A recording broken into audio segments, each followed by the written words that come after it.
Attorney general Todd Blanche Epstein সংক্রান্ত নথি গোপন করে কংগ্রেসের পাশ করা আইন লঙ্ঘন করেছেন বলে অভিযোগ করেছেন হাউস জুডিশিয়ারি কমিটির ডেমোক্রেটিক সদস্য জেমি রাস্কিন।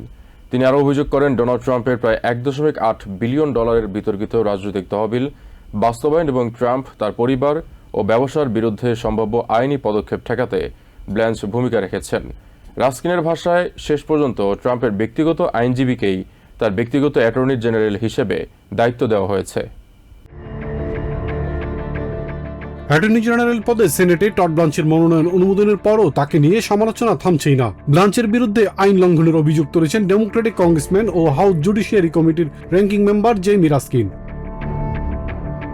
রাজনৈতিক বিশ্লেষক মলি জং ফাস্ট বলেন, নিজের সাবেক আইনজীবীকে অ্যাটর্নি জেনারেল হিসেবে নিয়োগ দিয়েছেন ট্রাম্প, অথচ অ্যাটর্নি জেনারেলের কাজ জনগণের সেবা করা, প্রেসিডেন্টের নয়।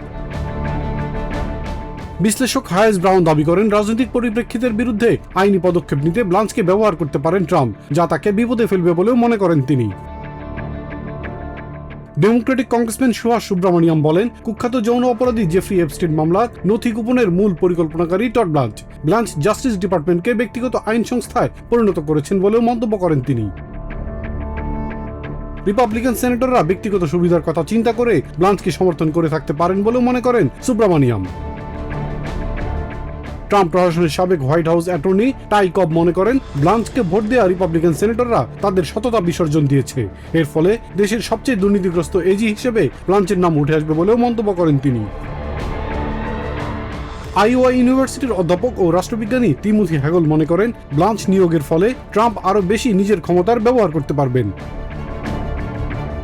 ডিওজের নিরপেক্ষতা ধরে রাখা উচিত বলেও মন্তব্য করেন তিনি।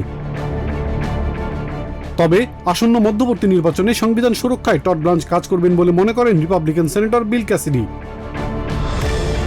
পাশাপাশি প্রেসিডেন্ট ট্রাম্পের বিতর্কিত অ্যান্টি ওয়েপনাইজেশন ফান্ড কার্যত বাতিল বলেও বিশ্বাস করেন সেনেটর ক্যাসিডি।